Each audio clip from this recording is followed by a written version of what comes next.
बिहार के हैं हम, पर हमको बिहारी मत कहना, क्योंकि तुम ही हर बार इंसानियत को क्षेत्रीयता के तराजू में तोलते हो।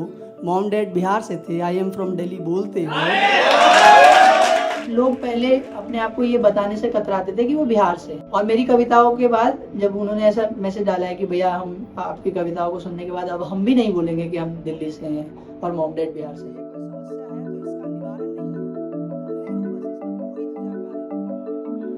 हमरा कोड़ा बोलेंगे, देखो हमरा कोड़ा बोलेंगे, पर तुम इसे हमारी लाचारी मत कहना।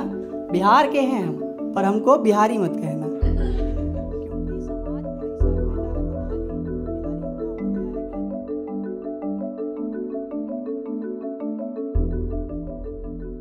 मैं जी राइटर हूँ, मतलब मैं लिखता हूँ कविताएं, कहानियाँ, और मैं फिल्मों के लिए लिखना सीख रहा हूँ।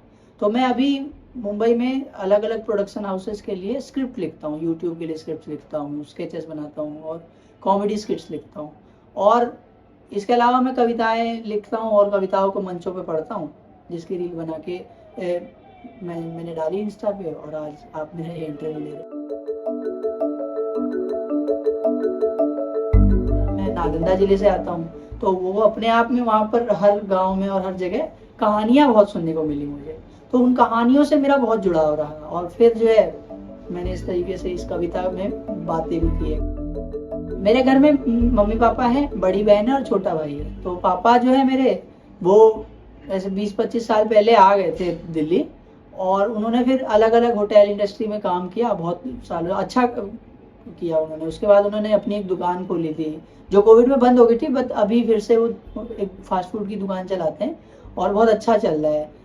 मम्मी घर पे रहती हैं, दीदी जो है वो एक ऑकल्ट साइंस का इंस्टीट्यूट है, वहाँ पर काम करती है। मैंने रामजस कॉलेज से पढ़ाई करी है, बीए किया है पॉलिटिकल साइंस और फिलोसफी में, और मास्टर्स मैंने फिलोसफी में स्टार्ट की थी, और अभी मेरा वो सेकेंड ईयर में हुआ है उसके।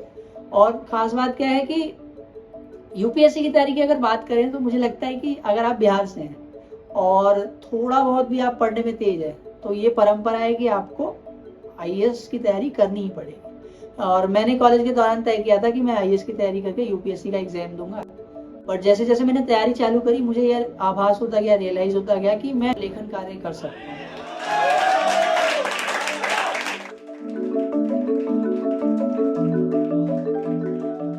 बिहारी होने की वजह से नहीं, उच्चारण की वजह से कभी कभी मेरे को फील करना पड़ा। जैसे स्कूल में बहुत ज्यादा होता था कि रा और रा में बहुत ही सरक पेर, ये सब जब निकलता था तो बच्चे मजाक उड़ाते थे। लॉकडाउन के दौरान में पबजी बहुत खेलता था, तो उन पबजी में जब लोगों से बात होती थी और ऐसे रेंज में, तो उनके मुंह से ऐसे निकलता था कि जा बिहारी। तो वो चीज का थोड़ा बहुत तो फेस करना पड़ता था, बट ऐसा नहीं है कि ज्यादा कभी अपमान सहना पड़ा कि हाँ आप बिहारी हो इसलिए।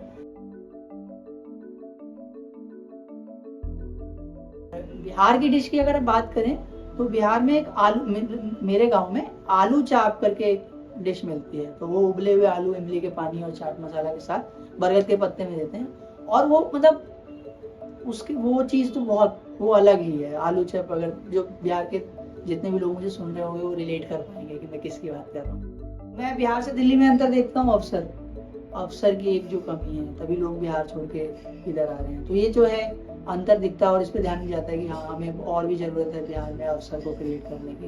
वक्त की रफ्तार इन शहरों में इतनी तेज है ना कि आप सुबह होती है फिर रात होती है, शाम आपको बिहार जैसे शहरों में देखने को मिलेगी। और इन शहरों ने बहुत कुछ दिया भी है, बहुत कुछ ले भी लिया है। बहुत कुछ दिया है, जैसे काम दिया है, अवसर दिया है, लोग दिए हैं अच्छे, और ले लिया है तो ठहराव ले लिया है। बुरी बात तो नहीं, बट हाँ इसको कमी के रूप में कह सकता हूँ कि हम सिलेक्टिव नहीं है अपने कल्चर को प्रमोशन को लेके, हम सिलेक्टिव नहीं है। मतलब मैं खुद बताता हूँ कि मैं फर्स्ट ईयर तक मैं भी कहता था कि मैं दिल्ली से हूँ, और उसका मेरे को समझ में नहीं आया कि उसका कारण क्या है। फिर मुझे समझ में आया कि हमें अपने कल्चर को लेके सिलेक्टिव होना पड़ेगा।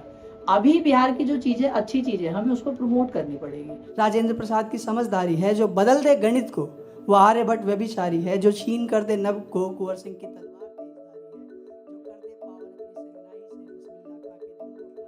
जब मैंने इस कविता को लिखा था तब इस शब्द का मुझे मतलब नहीं पता था। मतलब मैंने कभी कहीं सुना था कि व्यभिचारी, मेरे को याद भी नहीं कि व्यभिचारी शब्द था, मैंने सुना था, तो मुझे लगा कि पंडित और उस तरीके से कोई शब्द होगा, बट मैंने लिख दिया। कॉलेज के टाइम पे था और तब मेरा नया नया कविता से परिचय ही हुआ था, तो मैंने लिख दिया और उसको बंद कर दिया डायरी में। मेरे को याद भी नहीं था कि इसको पढ़ो। जब मैं मुंबई आया, इसको मंचों पे पढ़ना चालू किया, तो मुझे लोगों ने इसका अर्थ बताया, और जब तक मुझे ये पता चला तब तक की कविता अलग अलग सोशल मीडिया पर वायरल हो गई।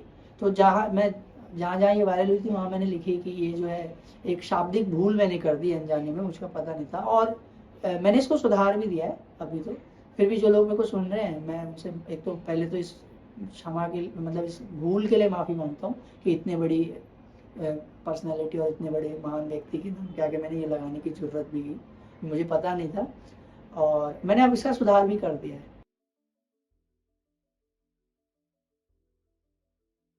तो इसको संभालने का सबसे अच्छा तरीका है कि अपने आर्ट पे और अपने क्राफ्ट पे काम करते रहिए। नंबर्स तो देखिए ऐसा है कि जैसे मैंने शुरुआत की थी जब, तो मेरे 1000 थे लोग जुड़े हुए मेरे से, आज 10,000 है। तो नंबर्स तो इन्फिनिट है, और अगर मैंने अपनी खुशियों को नंबर से जोड़ लिया कि 1 लाख, 10 लाख, 20 लाख, 50 लाख, तो मेरी खुशियाँ भी अनंत हो जाएगी, यानी मैं कभी संतुष्टि नहीं हो पाऊंगा।